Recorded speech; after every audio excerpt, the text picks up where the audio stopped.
Dans la vidéo précédente, j'ai créé l'utilisateur Fouellen qui a accès au répertoire recettes localement. Et puis j'ai réussi à me connecter localement. Donc là, présentement, sur mon réseau LAN, qui est à moi, je peux accéder à mon serveur FTP. Par contre, si je veux y accéder à partir d'Internet, donc d'une autre machine, alors ici j'ai une autre machine et je vais essayer de l'utiliser. Alors je vais utiliser FTP, je lui dis Open, et puis là on peut écrire l'adresse IP ou le nom de la machine. Moi j'ai un nom de machine. Et puis là il essaie de se connecter et il ne devrait pas réussir. Voilà, ça dit que ça n'a pas réussi, la connexion a timé out. Pourquoi ça ne marche pas? C'est parce que sur le réseau local, j'ai plusieurs ordinateurs qui ont toutes des adresses IP différentes qui sont locales à mon réseau seulement. Donc lorsque on est sur Internet et qu'on veut se connecter sur mon réseau, j'ai mon adresse IP que mon fournisseur d'Internet me donne. Et puis cette adresse IP-là, ça donne accès au routeur. Mais maintenant, le routeur, il ne sait pas à qui envoyer les requêtes. Parce que normalement, quand on veut, par exemple, naviguer sur Internet, on part de l'intérieur, on s'en va à travers le routeur, se connecter sur une machine sur Internet, et après ça, en revenant, les paquets savent où aller, parce que c'est nous qui avons commencé à envoyer des paquets. Là, ce qu'on veut, nous, c'est un serveur. Donc, on a quelqu'un de l'extérieur qui veut se connecter à une des machines chez nous au travers du routeur. Donc là, il faut configurer le routeur lui-même pour qu'il puisse rediriger les paquets. Ça s'appelle du port forwarding.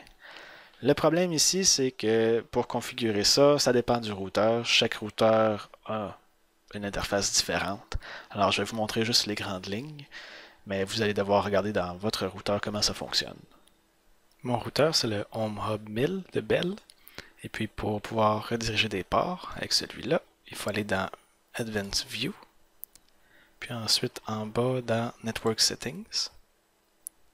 Ensuite, le dernier, c'est Port Forwarding. On clique ici. Puis là, on voit que j'ai quelques règles déjà pour SSH, HTTP, HTTPS. Ça va tout sur cette machine-là. Mais j'en ai pas pour FTP. Alors, je vais créer une nouvelle règle. Je vais l'appeler FTP. Le port interne de FTP, c'est 21. Puis, je vais mettre External Port 21. Donc, ça veut dire que ça va rediriger les gens qui se connectent au port 21 sur notre routeur au port 21 avec le protocole TCP, puisque FTP c'est TCP. Puis après ça, ça va aller sur la machine IE11 Win 8.1. Donc ça va se connecter au port 21 sur cette machine-là. Je sauvegarde. Close. Puis là, ça va rafraîchir. On peut voir ici FTP. Maintenant, si je retourne ici et que j'essaie de me connecter, je vais d'abord me reconnecter sur ma machine. Alors, FTP. Open H1 Node Fouellen org. Là, on voit que ça ne fonctionne pas. On va vérifier si dans Windows, ça ne serait pas bloqué par hasard. Si je me remets dans mon Windows Firewall, ouais, présentement, j'ai un firewall, puis là, il est sur un réseau considéré public, donc c'est pour ça que ça doit être non fonctionnel. Alors, je vais juste le fermer tout simplement pour faire ça simple. Puis maintenant, si je réessaye de me connecter, là, ça fonctionne. Ça me dit que je suis sur Faisallah Server. Là, il me demande mon nom, donc Fouellen. Et le mot de passe, Fouellen. Maintenant, si je fais ls, je peux voir les trucs qui sont là. Je peux changer de répertoire. Puis, je pense que ça, c'est get, si je veux télécharger un fichier.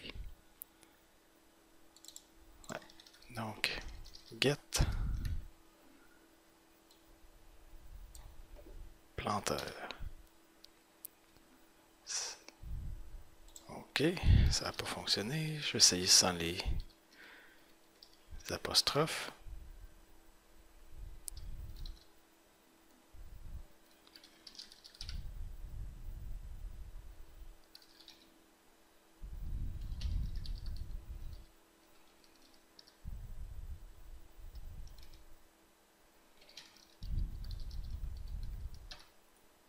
Ok, c'est que j'avais pas dit le fichier local, c'est pour ça. Alors là, ça l'a réussi à télécharger. Alors si je fais quitter, je liste, alors je vois Planter, il est là. Là, je peux l'effacer. Et puis voilà, maintenant c'est possible d'accéder à votre serveur sur votre réseau local au travers d'Internet.